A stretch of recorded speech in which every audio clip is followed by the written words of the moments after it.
తాకట్టులో ఉన్న మీ బంగారం ఈ రోజు ఎంత ధర చేస్తుందో కొమ్మూరి గోల్డ్ వాళ్ళకి కాల్ చేస్తే ఫ్రీ గోల్డ్ కాస్ట్ చెక్ చేసి చెప్తారు. సో ఏది ఏమైనప్పటికీ ఇప్పుడు జరగాల్సింది చాలా ఉంది కాబట్టి ఇంత జరిగిన తర్వాత ఫైనాన్షియల్ గా మీ పొజిషన్ అంటే ఏంటి?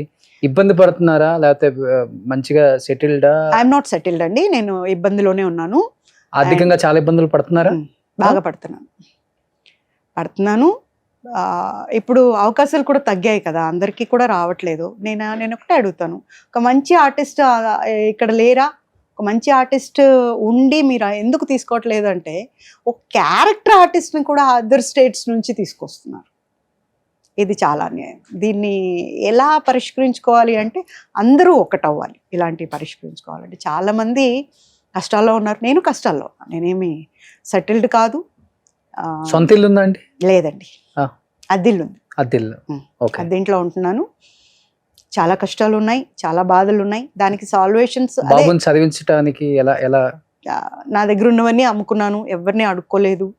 కరెక్ట్ గా బాబుకు ఫీ కట్టాల్సిన టైంలో కట్టలేకపోయేదాన్ని. బాబోయ్ అని ఏడ్చే టైంలో నాకు ఒక ప్రాజెక్ట్ వచ్చింది, ఏదో ఒకటి అట్లా తోసేసేవాడు దేవుడు. ఒకళ్ళని అడుక్కొని ఇవ్వలేదు. ఫస్ట్ ఆ దేవుడికి అందుకు దండం పట్టాలి. ఎందుకంటే ఇలా అనకూడదు, ఎప్పుడు ఇలాగే ఉండాలి. సో అలా అనుకుని చాలా వాటికి అంటే అదే చెప్పాను కదా, ఐస్ పెట్టలేను. ఎంత జరిగినా ఇప్పుడు నేనున్న కష్టానికి నేను చాలా కష్టంలో ఉన్నాను, అయినా కూడా నేను ఐస్ పెట్టలేను, నేను మారలేను. అంతే. ఏం చదువుతున్నాడు బాబు? బాబు ఇదైపోయింది, ఇంజనీరింగ్ అయిపోయింది. ఓకే, జాబ్ చేస్తున్నాడా? చేస్తాడు. యాక్చువల్గా బాబు గురించి డీటెయిల్స్ చెప్పను. అంటే ఇంత జరిగిన తర్వాత ఇంకా దాయటానికి ఏముంటుంది? ఇప్పుడు మీ జీవితం అంటేనే తెరిచిన పుస్తకం. అంటే బాబుకి ఎఫెక్ట్ కాకూడదు. బాబుని మధ్యలో భయపెట్టారు కదా, బాబుని ఎత్తుకుపోతాం అట్లా ఇట్లా. ఎత్తుకుపోయేది ఏముంది? ఇప్పుడు 24 వచ్చేసినాయి. ఇప్పుడు లేదు, తనకు కూడా పెద్ద దీని గురించి ఏం లేదు. తనే నాకు అడ్వైజ్లు ఇస్తుంటాడు. కోర్టుకి వెళ్తున్నావా, దాంట్లో ఇది పనికొస్తుంది చూడు, ఇది తీసుకెళ్ళని ఇస్తాడు నాకు. ఇలా చెప్తాడు, ఈ పాయింట్ ఖచ్చితంగా అడుగు అని చెప్తాడు. ఇప్పుడు ఎందుకమ్మా మనకు వద్దు, డ్రాప్ చేసే అంటాడు. వద్దు, వదిలేయమ్మా, ఈ గోల మళ్ళీ ఇప్పుడు నువ్వు వెళ్ళావంటే మళ్ళీ మీడియా వస్తుంది, అంతా బయటికి తీస్తారు, ఇబ్బంది పెడతారు. మళ్ళీ నీకేమన్నా అయితే నేను ఎవ్వరు కాదు, లూజర్ నేను అవుతాను. నాకు నువ్వు కావాలి. నేను ఒకరోజు మా బాబుని నేను దత్తతకి ఇచ్చేద్దాం అనుకున్నాను యాక్చువల్గా చిన్నప్పుడు. ఎందుకు? ఇట్లా అటాక్లు అంట, అవంట ఇవంట ఇవన్నీ చూసి ఏమో నిజంగానే నేను పెంచలేనేమో, వాళ్ళు ఎవరో ఎత్తుకుపోవటం ఏంటి, నాకు తెలిసిన వాళ్ళకి ఇద్దామని, బాంబే వాళ్ళకి ఇద్దామని వాళ్ళతో మాట్లాడా. వచ్చారు, ఇలా నేను కూర్చున్నా. నేను తల్లి ఎంతైనా కూడా ఆగట్లేదు. మా బాబు ఇట్లా వెనకాల కర్టన్ ఉంటే కర్టన్ దగ్గర నుంచి ఇట్లా బట్టి చూస్తున్నాడు అన్నమాట. అంతా మాట్లాడేసా.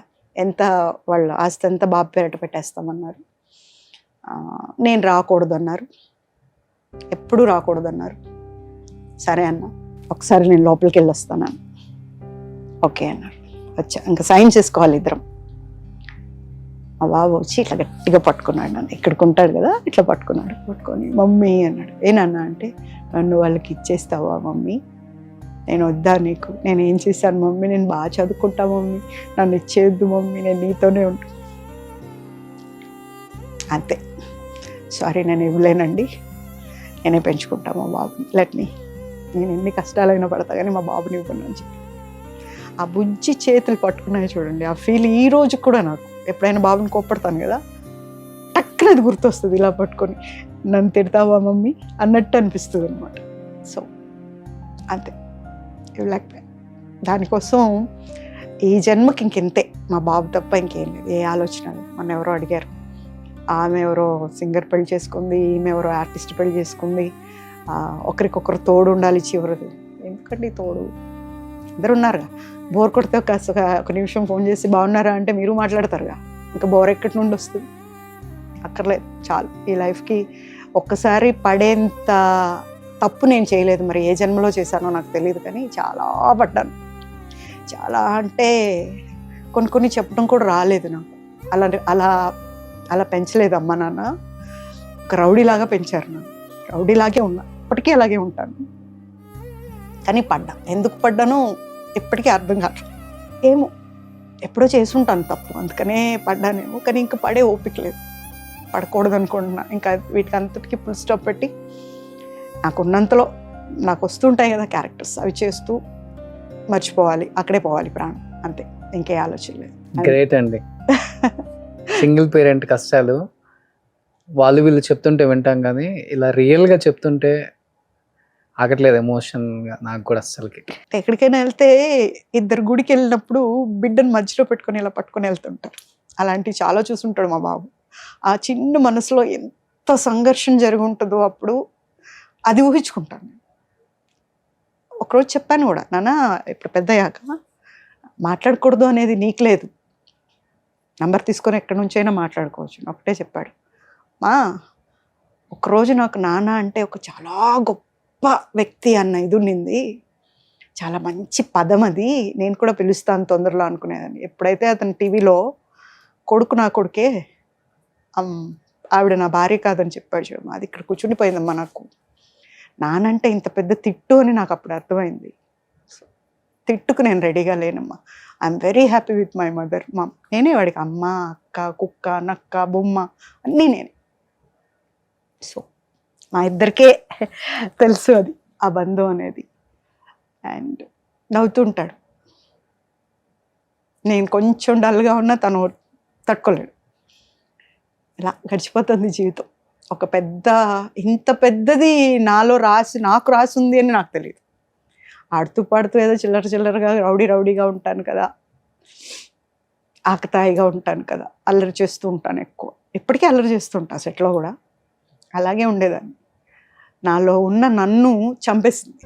నా ఒరిజినాలిటీ అనేది చచ్చిపోయింది. పూజిత అనేది ఇప్పుడు నిజంగా ఒక యాక్టింగ్ ఏమో అనిపిస్తుంది. ఒరిజినాలిటీ ఏమీ చేయకుండా కష్టాలు పాలైంది నేను. నావి పోగొట్టుకుని కొంతమంది ఉన్నారండి ఇట్లా ఇంటర్వ్యూ అయిన తర్వాత కింద కామెంట్ పెడతారు, డబ్బు కోసం చేస్తుంది ఇలాగా. నేను డబ్బు కోసమే చేస్తుంటే ఇలా ఉండక్కర్లేదు. నేను ఒక యాక్ట్రెస్ని, అది గుర్తుపెట్టుకోవాలి. ఒక కామెంట్ బ్యాడ్గా పెట్టే ముందు, ఒక తల్లిని ఒక మాట అనే ముందు ఆలోచించాలి. వాళ్ళు కూడా ఒక తల్లికి బిడ్డ. గబుక్కుని ఒక మాట అనే ముందు తప్పది. నేను నా బిడ్డ గురించి తప్ప ఎవరి గురించి మాట్లాడను, ఎవరిని నేను ఎత్తేను. నేను చాలా పడ్డాను, వాళ్ళ గురించి కూడా నేను మాట్లాడను. బట్ ఒకరిని అనే ముందు మాత్రం కంట్రోల్లో ఉండాలి. ఎప్పుడు కూడా అలా అనకూడదు, తప్పు. ఆ తప్పు తల్లిదండ్రులు కూడా నేర్పాలి, అలా చేయకూడదు, అలా అనకూడదు అనేది. నేను ఒక అడ్వకేట్ పెట్టాడు నాకు, ఎవరో చదువుకొనివాడు ఒక రోగ్ పెట్టాడు అంటే మాట్లాడచ్చు. ఇదంతా డబ్బుల కోసం చేస్తుంది, నా దగ్గరకు వస్తే నేను డబ్బులు ఇప్పిస్తాను అనేసి. ఏ ఇన్సిడెంట్ జరిగి 9 ఏళ్ళు అవుతుంది. 9 ఏళ్ళ నుంచి నేను ఏ ప్రాజెక్టులు చేశానో, ఏమేమి ఖర్చులు ఉంటాయో, నాకు ఎలా కష్టపడి కట్టానో నాకు ఇచ్చిన వాళ్ళకి తెలుసు. నేను ప్రాజెక్టులు చేస్తే, నేను హాస్పిటలైజ్ అయినప్పుడు ఐ థింక్ 6 lakhs సంథింగ్ అయింది. అప్పుడు నేను బాబుకి ఏదో కట్టాలి, అది కట్టకుండా మా అబ్బాయి తీసుకెళ్ళి అది కట్టాడు హాస్పిటల్కి. నేను తిట్టా, ఈరోజు కాకపోతే రేపైనా ఎవరో అందరూ పోవాల్సిందే, పోతాం అంతే, ఇది ఎందుకు కట్టావు, నీకు ఇంపార్టెంట్ అని. నీకంటే నాకు ఏది ఇంపార్టెంట్ కాదమ్మా అని చెప్పి కట్టాడు. తర్వాత మళ్ళీ నేను ప్రాజెక్ట్ చేసి దాన్ని తెచ్చి మళ్ళీ నేను మా బాబుకి కట్టాను. అంటే ఒక గొప్ప ఇదేంటంటే, ఇంత దీంట్లో కూడా నాకేం హెల్ప్ రావాలని కోరుకోలేదు నేను. అండ్ నేను అడుక్కోలేదు, అది చాలా కష్టమైన పని. నేను అడుక్కోలేదు, ఒక అమ్మగా నేను అడుక్కోలేదు. మా అబ్బాయి ఎప్పుడు కూడా అమ్మ వచ్చింది, అమ్మ తెచ్చేసింది, అంతే, ఇంతవరకే. ఒకరు ఇచ్చారు మనం తీసుకున్నాము అనే మాట రాలేదు. చిన్న చిన్నవి ఉంటాయి కదా, వెండి అంట, చిన్న బంగారం అంట, ఏమైనా ఉంటాయి కదా, అవన్నీ అమ్మేశాను. అంటే పెట్టుకుంటే చూడాల్సింది ఏం లేదు, మా అబ్బాయిగా నేను ఎలా ఉన్నా చూస్తాడు. మామూలుగా జీన్స్లో ఉంటాము, ఏం పెట్టుకుంటాం? అప్పుడు ఇంత ఉన్నప్పుడు చీరలు కట్టినప్పుడు పెట్టలేదు, మనకు అలవాట్లేదు. ఇప్పుడు ఏం పెట్టుకుంటాం? ఇప్పుడు మా అబ్బాయి బాగుండాలి అంతే. సో అందుకని ఇంట్లో ఉన్న సిల్వర్, గోల్డ్ అంత చిన్న చిన్నవి కూడా అమ్మేసుకున్నారు. అంతా అమ్మేశాను. కారు ఉందా? ఉంది. షూటింగ్కి వెళ్ళడానికి ఇబ్బంది అవుతుంది కదా. ఇబ్బంది, అది కూడా అమ్మేస్తాను అన్నాను. బాబు ఎలా వెళ్తావమ్మా, వద్దు, నీకు అలవాట్లేదు కదా అంటే. నేను ఇండస్ట్రీకి వచ్చిన తర్వాత 3 నెలల్లోనే కారు కొని పెట్టారు నాకని మా నాన్నగారు. అప్పటి నుంచి ఇప్పటి వరకు కార్ లేకుండా వెళ్ళలేదు. సో ఈ మధ్య ట్రైబర్ తీసుకున్నాను, 7 సీటర్ది. ఒక సినిమా తీయచ్చు మీది కదా అనుకుంటూ ఉంటాను నేను కూడా అప్పుడప్పుడు. ఇదంతా పేపర్ మీద పెట్టేస్తే ఒక కథ అయిపోద్ది అని. మంచి కథ. కానీ ఎవరైనా కానీ ఇండస్ట్రీలో చాలామంది ఆర్టిస్టులు ఉన్నారు, లేడీ ఆర్టిస్టులు, సపోర్ట్గా నిలబడి అంటే ఫైనాన్షియల్ టైంలో కానీ లేకపోతే మోరల్ సపోర్ట్ అదే కావాలి ఇండస్ట్రీలో. ఎవరైనా అదే ఎక్స్పెక్ట్ చేస్తాం. నా వెనక వీళ్ళు ఉన్నారు, ధైర్యం చెప్పేవాళ్ళు నా ఫ్రెండ్స్ అని. అది ఎవరు లేరా మీకు? ఎవ్వరు? నాకు ఫ్రెండ్ అంటే మా అక్క వాళ్ళ పాప ఉంటుంది, అదే తిరుపతిలో సొంత అక్క? అక్క అంతే. డాక్టర్. సో వాళ్ళు టచ్లో ఉన్నారు ఇప్పుడు? వాళ్ళిద్దరే నా ఫ్రెండ్స్. ఏమున్నా చెప్పుకుంటాం, మాట్లాడతాం. కంట్లో నీళ్ళు వచ్చినా, ఒంట్లో చెమట వచ్చినా ఏదైనా వాళ్ళతోనే పంచుకుంటారు. బాబు అంతే, అంతే, ఇంకేం లేదు. ఫ్యామిలీగా చూసుకుంటే నేను బాబు, అదో నన్ను చూసుకుంటూ ఒక్కొక్క పిల్ల, నా కూతురు, అంతే.